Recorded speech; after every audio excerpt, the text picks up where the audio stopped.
Этот ролик посвящается девочкам, которые подверглись к неосознанному выбору.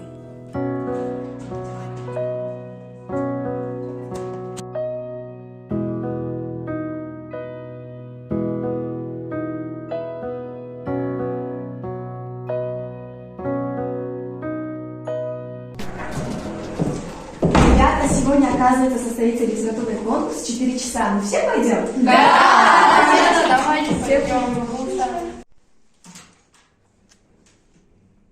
Девочки, вы пойдете?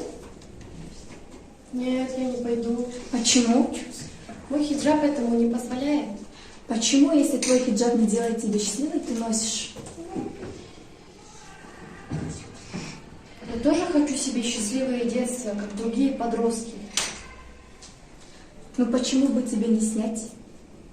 Что скажут родители? Что скажут родственники? Я хочу быть счастливой, как другие девочки.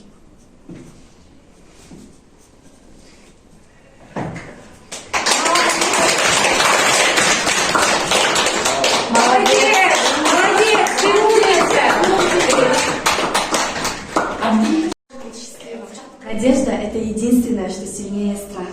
Молодец. Равенство – путь к справедливости!